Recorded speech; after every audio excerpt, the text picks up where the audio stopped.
This is part 2 of my chat with Omish, and so I'll keep my introduction short. As you can imagine, we meander through topics on storytelling from around the globe. We talk about art, activism, political messaging, Banksy, and also listen out to what Omish describes as the fast food of cinema. Thank you, Omish, for your time. Enjoy.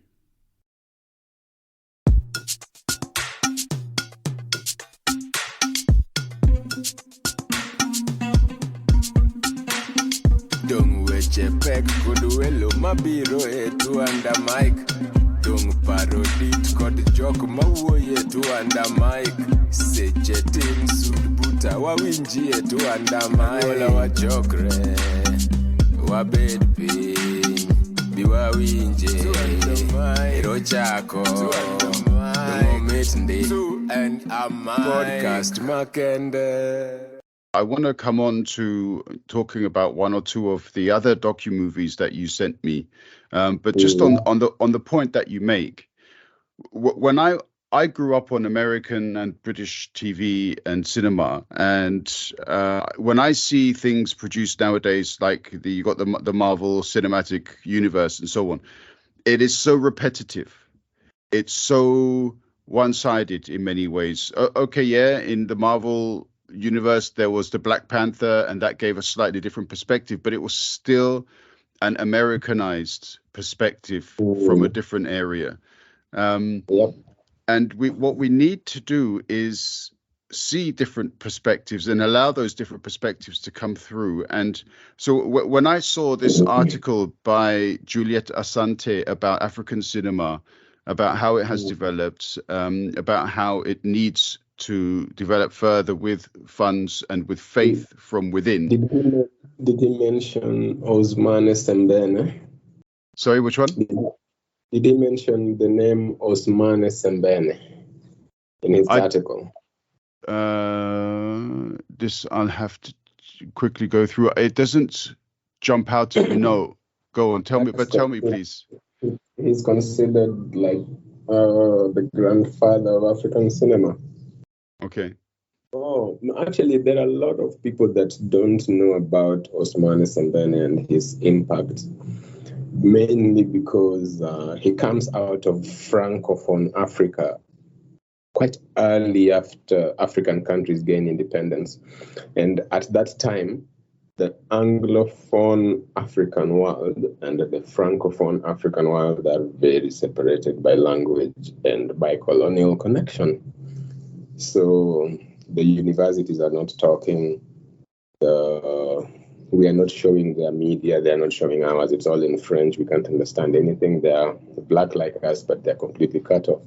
Funny thing, right now, English and all sorts of different pidgins are what are connecting us, even as Pan-Africans. English, colonial language. Mm-hmm. I've got gripes about that, as you remember.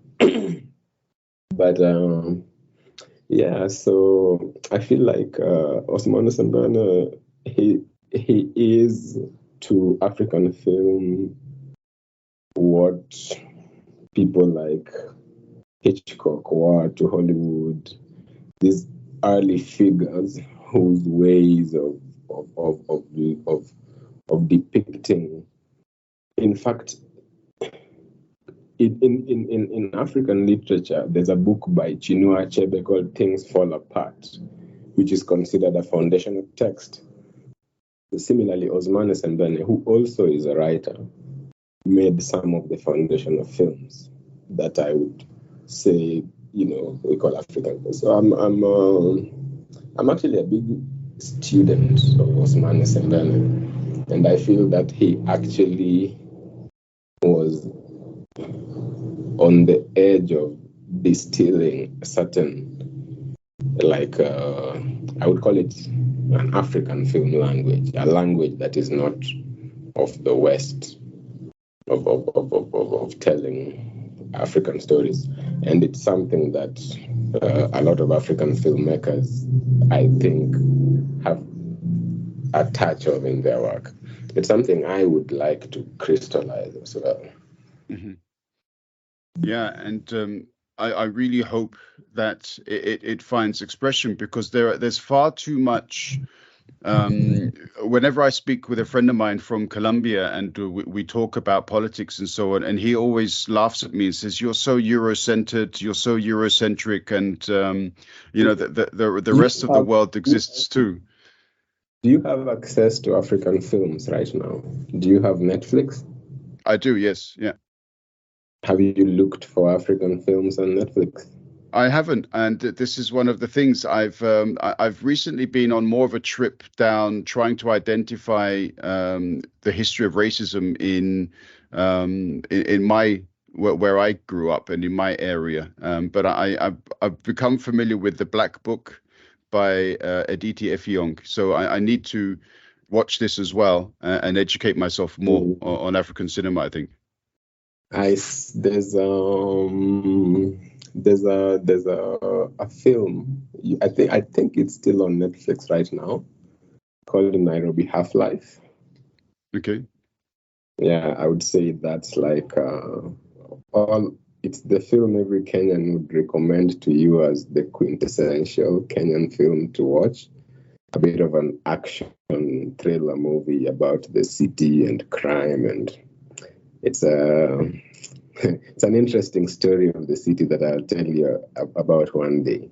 Okay. But at the same time, I also suggest that you watch another one, which is, I think, on the opposite side of the spectrum, while the other one will give you the rough side of Kenyan life. This other one is a very tender story about a young girl who wishes to be a superhero. It's called Supermodo. So those two films will give you a rough idea and actually I know all the filmmakers that are involved, yeah.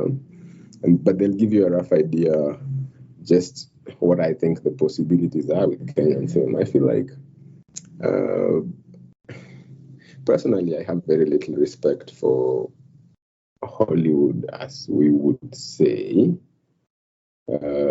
particularly because even though they are capable of producing the world's best quality of spectacle, they are far from being able to produce the world's best quality of story. Mm-hmm. And I feel that where story is concerned, it's a bad market. I wouldn't shop for stories there. Even earlier, when I was learning film, I found out that it's like it's like the difference between fast food and your mother's best soup. Yeah, mm-hmm. I feel like there's an independent filmmaker out there who can cook your mother's best soup, but Hollywood has specialized in making chicken taste a certain crispy way, and it's got too many calories, and it's really actually fattening up your imagination. Mm-hmm. But it isn't really giving your imagination nutrition. You understand? So I feel like Hollywood does the equivalent of film fast food. And I'm not saying film fast food doesn't have its occasions. Like, there are actually occasions when I personally say today I want to eat fast food. So for that purpose, I say, mm-hmm. if they're the fast food people. But I definitely don't consider them my primary even source of inspiration for stories and ideas. Mm. I've always enjoyed a lot of European independent films, German, French. The French are always very either romantic or over thoughtful. Like the Japanese anime films are probably the world's most imaginative pool of storytelling. In fact, if we are going to talk about pure imaginativeness and humor and even just spectacle, let's just talk about spectacle. And anime beats Hollywood hands down, Mm. So I feel like in terms of story and also the Japanese tradition of storytelling, because remember, I'm also a storyteller, a theatrical storyteller. the Japanese theatrical tradition of storytelling is also part of that anime tradition in many ways.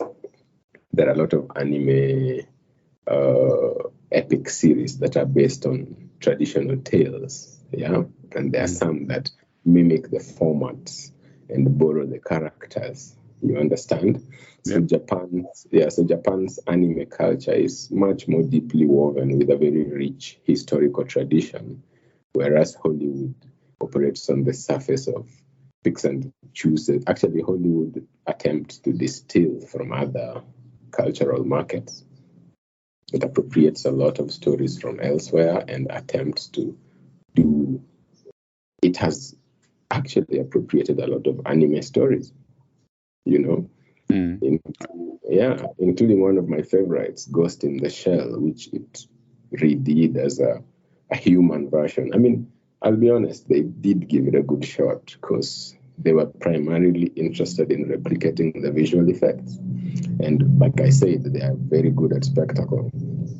But the heart of the story, again, they couldn't touch it. So the Hollywood version, it makes me feel awe at the technical ability, but it doesn't make me feel deep emotional sadness like the original Japanese anime version manages to do still. And I don't know what that feeling is, how to describe it, but as a filmmaker, I feel like that's something important.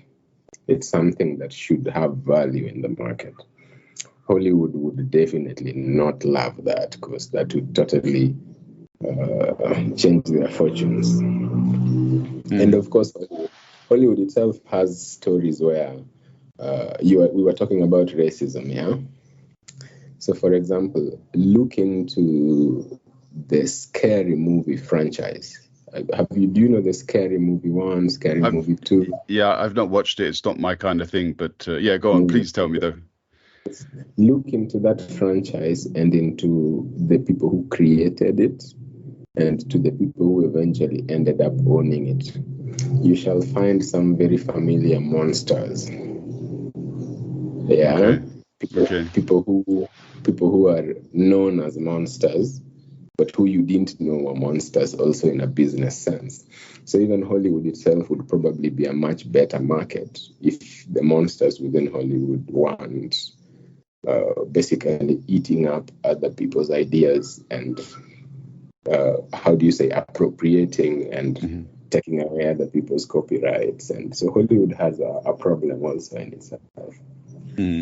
Okay. Yeah. Yeah, but you know what? Do yourself a favor. Please. Netflix has the good luck of picking from all these different story pools. But a lot of people, their algorithm, there's an algorithm on Netflix too. So it's literally keeping you in your bubble. Yeah. So do yourself a favor and actually, the way you do research, maybe for a podcast, do research on the films of other. Like I literally do this sometimes when I'm on Netflix. I type country film just so I can see like a country like Togo in Africa. Yeah, I type Togo film and I want to see what comes up. This is a country I know and I am curious about. Do you know how much you can learn by watching a film, Zach? It's almost as good as taking a trip to a place. If you know really how to read a film, there's what's happening in the story, but everything around the story is Togo. Yeah. So it's something like just do yourself a favor and explore like that. And it will also help you to not be, you also don't want to be algorithmized. No, you're right.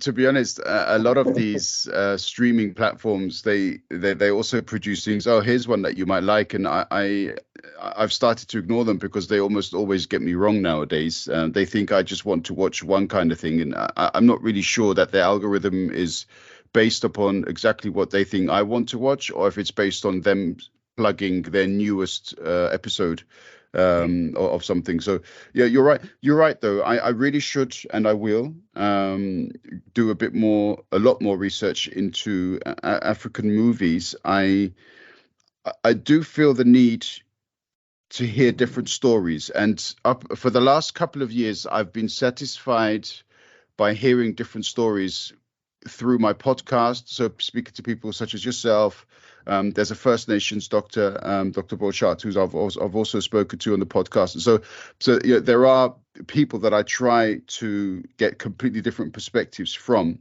but I could also do that with my viewing and not just with my podcast. So I thank you for that.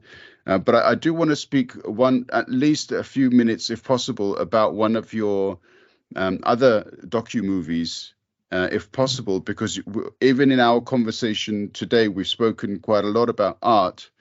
And I really, as much as I enjoyed watching Relay Point Omega, I felt that your other movies connected because of the political message that they were giving about the importance of art, which you've also emphasized here with your words. But at the time that you were involved in these other projects, it seems as though it was very important for you to speak about these things. And Pan-Afri art, I think, is fantastic as a movement, as a platform. Are these activities and groups still ongoing? Because I remember you said that during the pandemic, a lot of things were disrupted. Yeah, that is true. So there has been transition, there has been change. For example, each of the individuals within that documentary has gone on to achieve amazing things. Let's just start from the crew. The cinematographer I was directing, Dims, recently released his first full nature documentary. Shabu Mwangi, whose art exhibition we went to visit, has since built an art center in Lunga Lunga slums, and along with his collective Wajuku Arts, and they actually represented Kenya at Documenta. If you remember Documenta, the art festival in Castle, it happens every 5 years, I think. Okay. I think it's one of the world's biggest. Yeah. So Shabu has gone on to do amazing things, and of course his art, as always, is considered some of Kenya's best art. So like his I'm pretty proud of his success. Robert Munuku went on to who I collaborated with in the production of that video, and who I also interviewed. He went on to actually the group we had just started. That's the first video that was ever done by Mau Mau Arts as a group. And Robert Munuku has gone on to work with Mau Mau Arts and produce quite a lot of his own different short and feature films. Who else am I leaving out? There was Gisa from Uganda. Gisa has built an art center in Kampala and is currently doing art workshops and art collaborations with different artists from Kenya, and always he teaches the young artists in Uganda. Who else was there? There was Sasha Key, but now Sasha was sort of on the tech side, and she was working at the art space. Unfortunately, the art space temporarily shut down during the pandemic, so we lost contact. We haven't met since. Occasionally, I get I think almost like an automated email or something. But that's about all the contact that remains. So yeah, maybe the Pan-Afri art didn't remain very pan in terms of remaining together, but in terms of each individual sticking to the journey of art and achieving amazing things in their own right. I'm quite proud of all the people in that video, and it's just unfortunately Pan-Afri art itself as a movement that we were building, that didn't survive the pandemic. Mm. Mm-hmm. Yeah, that is a shame because there was a lot of powerful messaging within it. I'll tell you what that powerful messaging did. It built the individuals up. Mm. I feel like each individual has gone on to be some sort of a leader in their own right in some different space within the arts. So yeah, it's possible that didn't go to waste. I can still feel as part of the wind in my sails, And these people, like their success gives you a little bit of fire, Yeah, of course. Why would it not? I mean, people find inspiration in many ways, and these are people with whom you've crossed paths. So, they're still good friends, all of them. Okay, very good. I especially appreciated their reference to graffiti. So for me, when I was growing up, by the way, now I was forgetting one other person in that documentary. Swift, the graffiti guy. Guess what? So myself and Swift, we are in business together now. We also we run an art studio. Oh, cool. Where he also does his work and where I'm currently based. So yeah, I guess that's interesting. I forgot that. But yeah, so it's interesting. There's a way in which that entire group is still probably the most dedicated artists I know. Yeah, I was going to say that when I was growing up, graffiti was kind of considered not really an art form, but more like a public nuisance. But really, for people to actually understand graffiti better, they have to see graffiti through the perspective of the graffiti artist. And what I found great about the documentary was the message that graffiti is a kind of art that is immediately presentable to the public and which the public can immediately establish a relationship with. Whereas a lot of different kinds of art are either hidden away in galleries or museums or in books or something, and are not necessarily quite so directly accessible with the community. And I found that a really interesting and powerful message. Yeah, that is true. And Nairobi has a actually, that's the interesting thing. You could say that the place where we host our studio right now is sort of the heart of the graffiti community in Nairobi at the moment, or rather it's the place where there've been multiple places where they've been welcome at multiple times to paint, to just do graffiti events, but right now we are the only ones offering a space like that. And yeah, it's quite special. I feel like personally I met graffiti properly through activism. So see, that's the other thing that graffiti can do that other paintings can't really do because of class. You can't sell a painting for $100,000 with a political message, It would be it would immediately complicate the sale, I feel like graffiti, on the other hand, because it has its ways of not costing much and of being done quickly and of immediacy. It's the kind of art that is also even applicable in political or revolutionary sense. So as an activist, I'd say, in fact, we did apply graffiti for the purpose of activism a lot, where we used to work together with, that's the organization where we met all those artists you saw in that film. So yeah, graffiti does have a little bit of a special place. I feel its power is underutilized.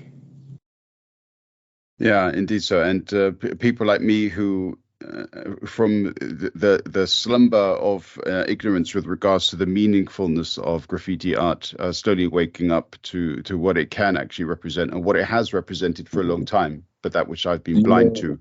Do you know the artist Banksy? Yes, of course. Yeah. Yeah. So I feel like of all the graffiti artists I know about, he is one person that has done the most to raise the stature of graffiti in people's perception, because his graffiti managed to it was meaningful. It was meaningful, and his visual language was, I would say, powerful. A powerful visual language and meaningful things to say. You see, so. Yeah. Because he had those two things, he has those two things, so a powerful visual language and a lot of meaningful things, even to artists. I remember this one time when everybody was cutting out walls that he had painted on and selling them at galleries for millions, and then he orchestrated the destruction of a painting just after it had been bought. You remember that? Yeah, where the painting went through the frame with the and it built a shredder into it. So for me, I'm interested in that kind of expression. I'm interested in the kind of expression that is, I do theater, yeah. So in that moment, I can see Banksy not just painting, but painting for the purpose of theater. The shredding of that piece of art in front of an audience in whose eyes its value is extremely inflated. Beautiful theater, Mm-hmm. So Banksy is not just a graffiti artist. There is theater and because graffiti is in the public, it puts the theater in the open. So forget about paintings hidden in galleries, even theaters hidden behind walls. Graffiti is a different theater. It can open up. There's a lot of possibility with graffiti. And if we are going to be fancy about it, you haven't even started talking about the current possibilities where you can integrate graffiti with 3D projection and digital mapping on flat and curved surfaces. There's a lot now visually that can be achieved if you think about, if you are willing to look at your wall as something other than property. And I think that's something else that graffiti is very revolutionary in doing, in looking at our surroundings as something other than property. That's actually the problem with graffiti and the authority. That's why graffiti must always be insulted. That's why you were taught to see it as something less than art, because it has always challenged the idea of your environment as property. It turns your environment it gives your environment a second function that has now to be contended with. Consider how cities nowadays put spikes around the walls where homeless people might sit. Yeah. So think about graffiti as a force that is against that thinking. Yeah, because that's the thinking that this wall is my property. I am bank so and so. Who cares that you're dying? I feel like graffiti can come and an artist could come and write above that spike, sit here, and it would mean something. Yeah, but I'm just thinking about that from, and I guess I have a bit of a streak that still has that activist part. Yeah, which is good to hear. Very good to hear, and remains inspirational too. I mean, listening to you talking about that and remembering the impressions that I had as a kid about, or what I was told I should feel about graffiti, it kind of points out how propaganda can simply be spread in such simple methods. That you can dismiss an entire structure of activism purely because people say, graffiti is bad, don't look at it. And so therefore, Oh, if but then graffiti is bad, they the back it messaging is up. bad. They back it up with enforcement. I'm absolutely sure. Like there was I think in London, for example, there was a time when they were imposing pretty steep sentences for graffiti, but the culture had also grown quite powerful. But yeah, let me tell you something interesting. Yeah, the experience we've had here. Yeah. My friend Swift will tell you there's a time they were invited by a museum. The Kenya Railway Museum invited graffiti artists to share the space. And guess what they did? They painted the walls. These guys had a huge wall, yeah? And they wanted the graffiti artists to paint the history of. There's a very popular story, which also you should look up, about the man-eaters of Savo. This is a certain pride of lions that it really delayed the British from building their colonial railway through the country by eating all of the Indians who were building the trains for them. I've watched a movie about this. Yeah. Yeah, so these lions, at first the museum wanted them to paint that story, and they did.